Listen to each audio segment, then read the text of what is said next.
देखो, मैं आपसे एक बात कहूं, आपने सुना होगा कि लंका में, सोने की लंका तो थी, वैसे भी सोने की थी, वैसे भी सोने की थी। और ये थोड़ी बहुत देर सोने की कौन कहे, 6-6 महीने सोने वाले थे। कुंभकर्ण सोए तो सोए। लेकिन दूसरी बात भी आप सोचो, हम लोग कुंभकर्ण पर हमारा ध्यान चला जाता है तो हम लोग सोचते हैं कि लंका में और कोई सोते ही नहीं थे जैसे। अरे लंका में और भी लोग सोते थे, सभी सोते थे, पर सभी के जागने का समय था। कुंभकर्ण जगाए जाते थे, वो जाग नहीं पाते थे। अच्छा, अब विचार करके देखें, यह हम लोग थोड़ा विनोद की शैली में विचार कर लेते हैं, लेकिन इस तथ्य पर विचार करें कि जिस लंका में कुंभकर्ण सो रहा है, उसी लंका में विभीषण जी भी सो रहे हैं। पर अंतर क्या है? कुंभकर्ण कब जागा? जब रावण गया, रावण ने जाकर कुंभकर्ण को जगाया। और विभीषण जी कब जागे? जब हनुमान जी पहुंचे। मनमा तर्क करे कपि लागे, ते ही समय विभीषण जागे। और बस यही जीवन का दर्शन है। यह शरीर है तो भगवान का मंदिर, लेकिन इसमें अगर अहंकार का कुंभकर्ण सो रहा है, कुमति का कुंभकर्ण सो रहा है, तो सुमति के विभीषण भी तो सो रहे हैं। कुमति का कुंभकर्ण सो रहा है तो सुमति के विभीषण भी ये सोने की लंका है, इस मंदिर में, भगवान के मंदिर में दोनों सो रहे हैं। लेकिन अद्भुत बात है, कुंभकर्ण रावण के कारण जागता है, रावण के कारण कुंभकर्ण जागता है, और हनुमान जी के कारण विभीषण जी जागते हैं। मैं भी आपसे कहता हूं कि ये तन भगवान का मंदिर है, इसमें कुमति का कुंभकर्ण सो रहा है और सुमति के विभीषण जी सो रहे हैं। लेकिन कुमति के कुंभकर्ण को अहंकार का रावण जगाता है, कुसंग का रावण जगाता है, और सुमति के विभीषण को सत्संग के हनुमान जी जगाते हैं। कुसंग के कारण कुमति जाग जाती है और सत्संग के कारण सुमति जाग जाती है। तो हनुमान जी सुमति है। हनुमान जी के चरित्र से एक प्रेरणा लेनी चाहिए। क्या? हनुमान जी ने राक्षसों के भवन को भी मंदिर देखा, राक्षसों में भी भगवान देखा, लेकिन वे राक्षसों के भवन में ठहर नहीं गए। वे यह भी नहीं करने लगे, अरे यह भी भगवान का मंदिर है, यहीं रहो। जब सब कुछ भगवान का है तो शराब खाना भी भगवान का मंदिर है, रहो, ये भी भगवान का मंदिर है।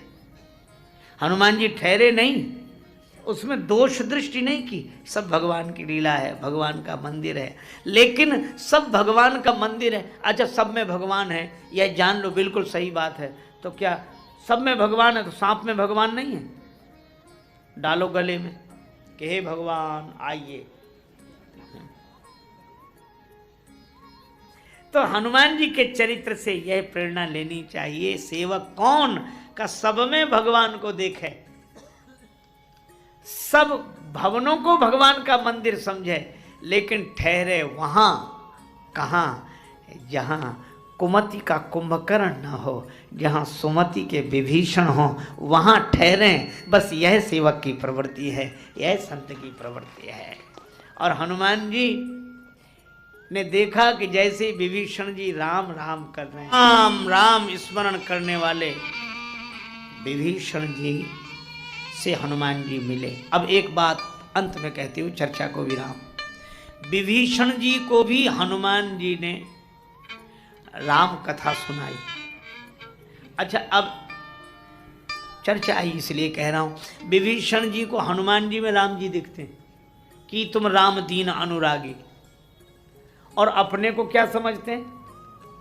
तात कमो मोहि जाने अनाथा, करियहि कृपा भानुकुल नाथा, मैं निश्चर अति अधम स्वभाव। यह है सेवक की सोच। कि हनुमान जी में तुम राम जी को देख रहे और अपने में अनाथ हूं, राम जी के आश्रित हूं। यह है सेवक की सोच, सामने वाले में भगवान को देखना और अपने को भगवान का दास समझना, यह है। लेकिन दूसरी बात भी सुनो, सामने वाला अपने में भगवान देख रहा है, इसका यह अर्थ नहीं कि हम मान ही लें कि ठीक तो कह रहे हैं हम, तभी तो कह रहे हैं कि भगवान है। ले। हनुमान जी से विभीषण जी ने कहा कि तुम राम दीन अनुरागी, आप मिल गए तो हमें तो राम जी मिल गए, राम जी आ गए, इस रूप में राम जी आ गए। और हनुमान जी क्या कहते, अरे भैया,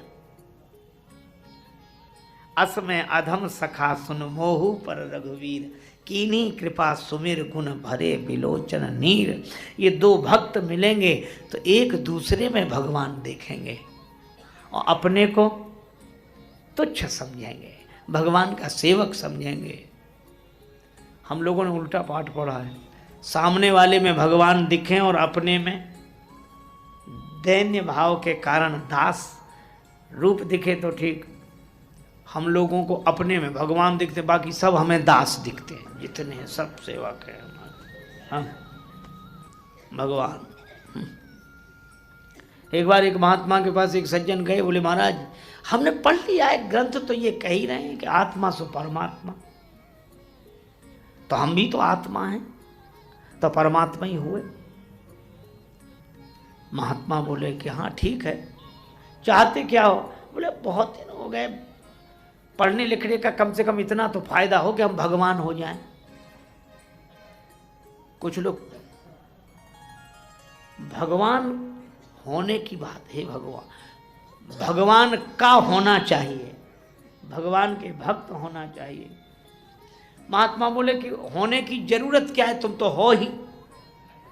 बोले अगर हैं ही तो कल से हम भी अगर अपने को भगवान लिखें तो क्या हर्ज है। महात्मा समझ गए कि बीमारी दूसरी है। महात्मा ने कहा लिखो लिखो, पर हम भगवान का एक चित्र दिखा रहे हैं, उसे देख लो फिर लिखना। चित्र कौन सा दिखाया? भगवान नारायण से सैया पर शयन कर रहे हैं, नीचे श्लोक लिखा है शांताकारम भुजग शयनम, भगवान शांताकार होकर सर्पों की सैया पर समुद्र के बीच में शयन कर रहे हैं। महात्मा जी ने उनसे कहा ये हमारे भगवान का चित्र है, तुम सुनो कल से तुम भी भगवान होने जा रहे हो। ये चित्र इसलिए दिखा रहे हैं कि जिस कमरे में सोते हो उसमें ज्यादा नहीं एक सांप दिख जाए और थोड़ी देर दिखे और फिर न दिखे। महात्मा जी बोले हृदय पे हाथ रख के बोलो रात भर शांताकारम रह सकते हो? कि सांप चलता रहे तुम शांताकारम पड़े रहो। है बोले महाराज ये तो नहीं, बोले ऐसे ही भगवान होते हैं। इसलिए भगवान होने की मत सोचो, भगवान का होने की सोचो। और भगवान को कहाँ देखें? भगवान को मंदिर में देखें, भगवान को मूर्ति में देखें, भगवान को चित्र में देखें, भगवान को वन पर्वत नदी में देखें और भगवान को हर एक इंसान में देखें। और इस भाव से, भगवान के भाव से जगत की सेवा करें, अपने को सेवक मानकर यह सेवा योग बनकर हमारे जीवन को धन्य कर देती है। यही भगवान श्री राम कहते हैं, सो अनन्य जाके असि मति न टरई हनुमंत, मैं सेवक सचराचर रूप स्वामी भगवन। भगवान श्री राम कहते हैं, श्री हनुमान जी वही मेरा अनन्य सेवक है जिसकी बुद्धि में ऐसा दृढ़ निश्चय हो, जगत में सचराचर प्राणी, चर अचर प्राणी, सब में परमात्मा विराजमान है, सब भगवान के स्वरूप हैं और जगत के रूप में मैं परमेश्वर की ही सेवा कर रहा हूँ। ऐसा दृढ़ निश्चयी व्यक्ति ही मेरा अनन्य भाव से सेवक है।